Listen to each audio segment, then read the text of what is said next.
గణపతే నమః, శ్రీమాత్రే నమః, శ్రీ వారాహిదేవియే నమో నమః. Welcome to our YouTube channel Chagantipati talks.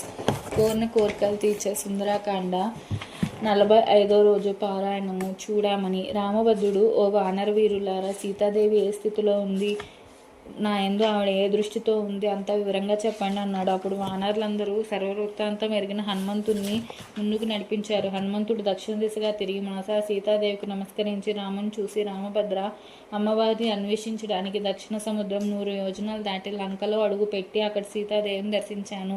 ఆ పతివ్రత శిరోమణి మనసు నీ మీదనే లగ్నం చేసి నీ కోసమే జీవిస్తున్నది. రావణుని ఉద్యానవనంలో రాక్షసీజన మధ్యంలో వారి పరుష భాషతో హింసపడుతున్నది. వారే ఆమెకు రక్షకులు. దీనురాలే ఏకవెన్నితో భూమి మీదనే శయనిస్తూ మంచు దెబ్బతిన్న పద్మంలా ఉంది.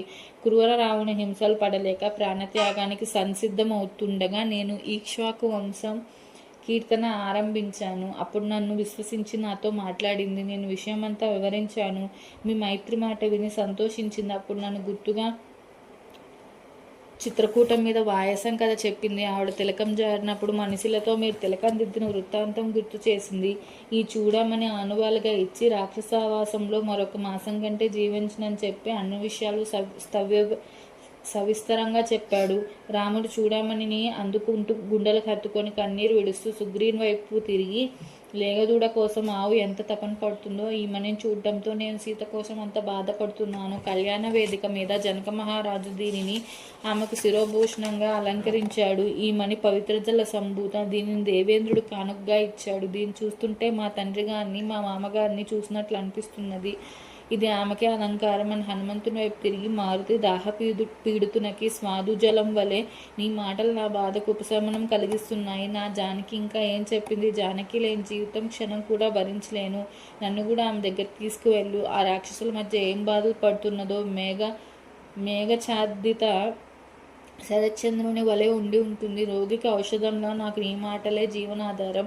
ఆ ప్రియభాషిని చెప్పిన మాటలను వినిపించు అన్నాడు. రామభద్ర, చిత్రకూటం మీద మీరుభయులు విశ్రాంతి తీసుకునే వేళ ఒక వాయసం వచ్చి జానకమ్మను హింసిస్తుండగా నువ్వు మేల్కాంచి దర్పను బ్రహ్మాస్త్రంగా అభిమంత్రించి విడిచావట.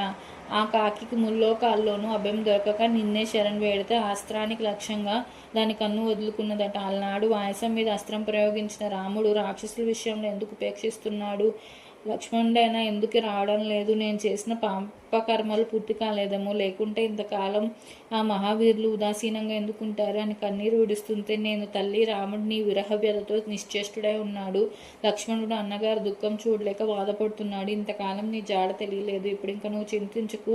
వారు ఉభయులు హుటాహుటిన వచ్చి లంకను దహించి ఈ రావణుని బంధించి బందుకోటితో కడతేర్చి తమతో తీసుకువెడతారు. ఆయనకు ఆనవాలుగా ఏదైనా ఇయ్యని అడిగాను. అప్పుడు ఆవిడ అటు ఇటు చూసి జుట్టుమూడులోని ఈ మని ఇచ్చింది.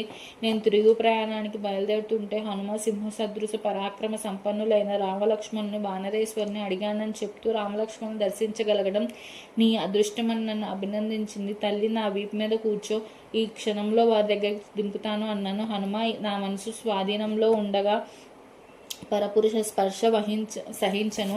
అలనాడు కాలం ఎదురు తిరగడం వల్ల ఆ రాక్షసుడు నన్ను ముట్టగలిగాడు. ఇక రాముడు నన్ను దుఃఖసాగరం నుండి ఎలా ఉద్ధరించాలో ఆయనతో నువ్వు ఆలోచించు. రాక్షస పీడంతా ఆయనకు చెప్పు.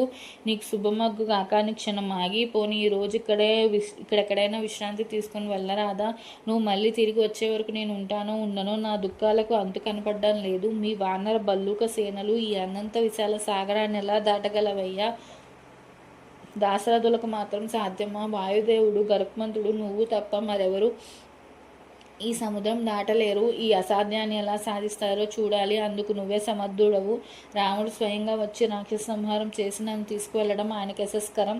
ఈ రాక్షసుడు రామునికి భయపడినందున వల్లనే కపట మార్గాన నన్ను హరించాడు. రాముడు తన పరాక్రమం ప్రదర్శించాలి అన్నది అమ్మ వానరేశ్వరుడు సుగ్రీవుడు కృతనిశ్చయుడై ఉన్నాడు. ఈ విషయంలో వానర బల్లూక పతులందరూ ఆయన కనసన్నల్లో నడుస్తారు. వాడు సంకల్పించారంటే వారికి అవరోధం లేదు. వాయు మార్గాన భూప్రదక్షిణం చేయగల యోధులు వారందరూ అక్కడ నాకంటే మహామహులు, నాతో సమానులే ఉన్నారే తప్ప తక్కువ వారెవరు లేరు. దూతగా నన్ను పంపారు అంటే వారికంటే తక్కువ వాడిననే కదా. పెద్దలను దూత కృత్యానికి పంపరు. వానరయూధ నాదులు ఒక ఊపులో లంకలో వాళ్తారు. ఆ రాజసింహులు నా వీపు మీద వచ్చి సూర్యచంద్రుల వలె దిగుతారు. సర్వశత్రు సంహార సమర్థుడు సింహాసమ పరాక్రమేపేతుడు రామభద్రుడు ధనుర్ధారి అయి లంకానగర్ ద్వారం నిలబడడం త్వరలో నువ్వు చూడగలవు. వాడిగోళ్లతో నిశిత దంతాలు ఆయుధాలుగా ఉన్న మా వానర గణాధిపతులు సింహ శార్దూల బనసంపన్నులు. వారు మత్తగజ సన్నిభులై నీ ముందుంటారు.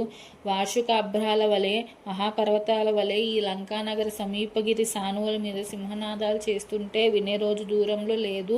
రామభద్రుడు శత్రు సంహారం చేసి వనవాసం ముగించి నిన్ను వెంట పెట్టుకున్న అయోధ్య నగరం చేరి తీరుతాడు అని జానకీదేవిని ఓదార్చాడని హనుమంతుడు పలకడంతో రామభద్రుడు సంతుష్ట చిత్తుడయ్యాడు. సుందరాకాండ పారాయణం సంపూర్ణం. 45వ రోజు పారాయణం సమాప్తి. నా వీడియో నచ్చినట్టయితే లైక్ చేయండి. అలానే మీ శ్రేయోభిలాషులందరికీ షేర్ చేయండి. మా ఛానల్ని మరిన్ని ఇలాంటి వీడియోల కోసం సబ్స్క్రైబ్ చేసుకోండి. Please subscribe our channel. జై శ్రీరామ్. Thank you.